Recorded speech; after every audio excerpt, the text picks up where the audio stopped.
What if the story you were told was never the real story at all? Not a misunderstanding, not a media exaggeration, but a carefully curated version of events, polished, protected, and repeated until it hardened into truth. Now ask yourself this. What happens when someone who lived inside that world decides to stop protecting it? Because that is where this story begins. Not with a headline, not with a rumor, but with a woman who spent decades watching secrets survive behind palace walls, only to realize that silence no longer served her. Before we continue, please hit the like button, subscribe to the channel, and turn on the notification bell for updates. Sarah Ferguson, a name the public thinks it knows. A woman often reduced to tabloid caricature. The Duchess who laughed too loudly, spent too freely, fell too publicly, and yet, somehow, survived long enough to see everyone else pretend they never stood beside her. Here is the uncomfortable truth most people miss. Sarah Ferguson was never stupid. She was never uninformed. And she was never as powerless as she appeared. She was inside rooms most people will never enter. On phones most people were never allowed to hear. Standing just far enough away to be forgotten, but close enough to see everything. And now, suddenly, her name is being whispered again. Not because she wants sympathy, not because she wants redemption, but because something has resurfaced. Something that connects her, Meghan Markle, Prince Andrew, and a yacht that refuses to stay buried in the past. And before you dismiss that as just another outrageous internet claim, let me ask you something. Why now? Why is this story re-emerging at the exact moment public patience with royal narratives is wearing thin? Why are old photos, old clips, and old connections suddenly being re-examined with fresh eyes? And why are certain people saying absolutely nothing, when silence would normally be the loudest defense? This isn't about liking or disliking Meghan. It isn't about defending or attacking the monarchy. It's about patterns, access, proximity, and the uncomfortable way power protects itself until it can't anymore. The first thing you need to understand is this. Royal scandals rarely explode. They leak, slowly, strategically, through people who were once loyal, until loyalty becomes too expensive to maintain. Sarah Ferguson knows this better than anyone.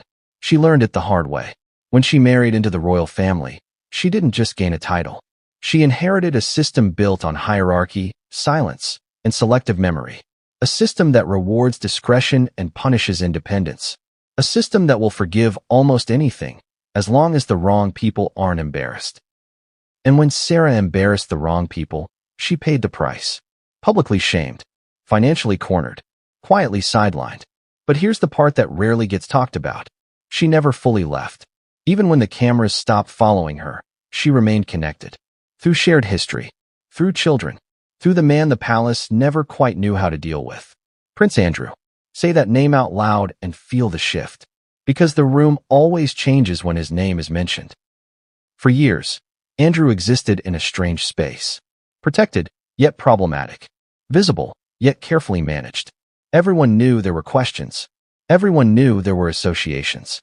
But no one wanted to pull the thread too hard. And Sarah was there. Watching, learning, remembering. Now enter Meghan Markle. An outsider by birth. An insider by marriage. A woman whose arrival triggered one of the most dramatic narrative shifts the monarchy had seen in decades.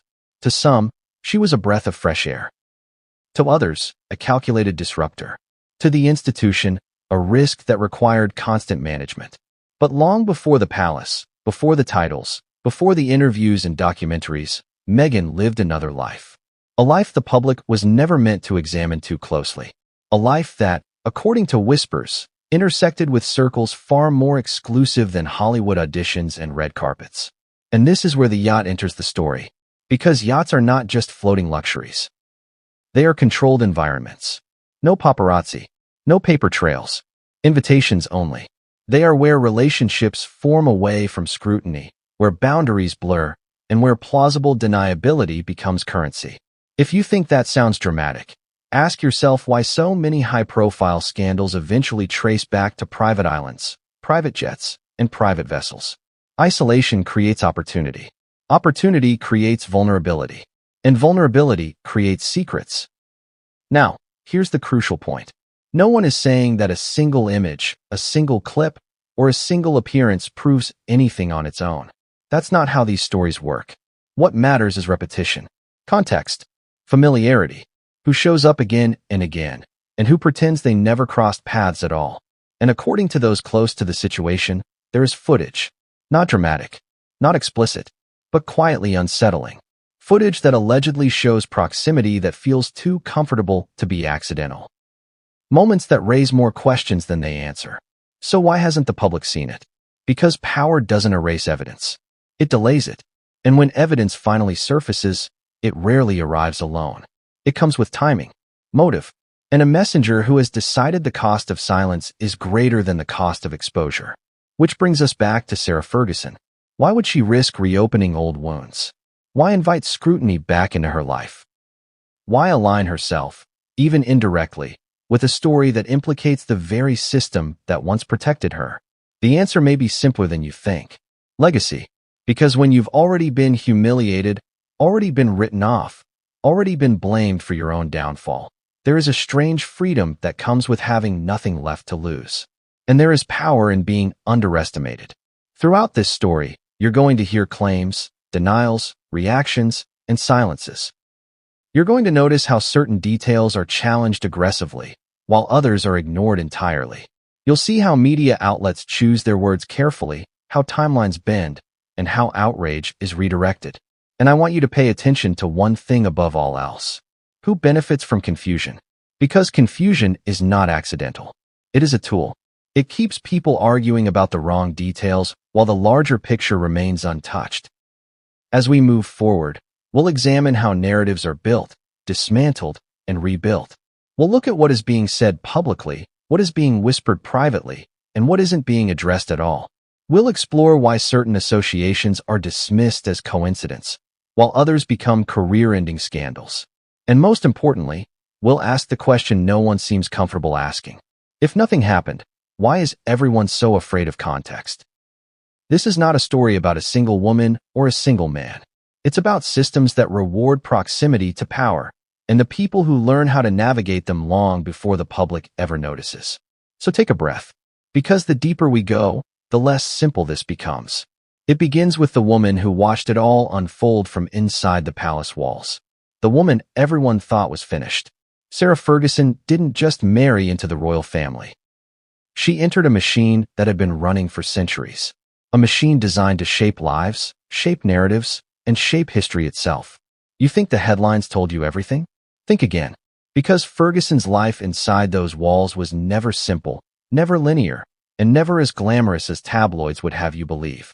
From the moment she became a duchess, she was under surveillance, by cameras, by courtiers, by her own conscience. Every word, every smile, every slip of the tongue was catalogued and analyzed. And yet, Ferguson didn't crumble. She adapted. She learned the rhythms, the silent rules, the invisible power maps that dictated who could speak and who would be erased. Ask yourself this. How many people live inside a system like that, make mistakes in public, and survive? Very few. But survival was Ferguson's forte. She had a sharpness that went beyond charm or beauty. She could read a room, a glance, or even a pause, and understand exactly what was at stake. That skill, honed over years of intimate exposure, would later give her knowledge no outsider could touch. Inside the palace, she saw everything.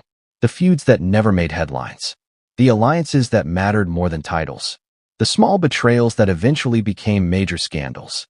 And because she was married into it, she experienced it not as an observer, but as a participant.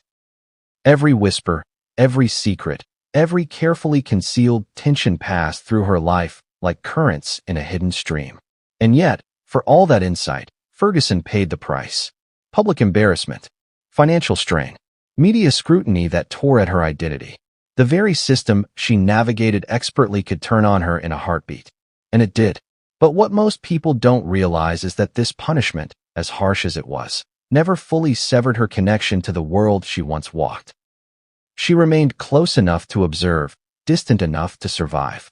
She became a guardian of knowledge that few would believe existed, and even fewer had the courage to confront. Her perspective on Meghan Markle, Prince Andrew, and the inner workings of the palace isn't the perspective of an outsider looking in. It is the perspective of someone who lived it, who felt it, and who knows the stakes of speaking out. Consider this.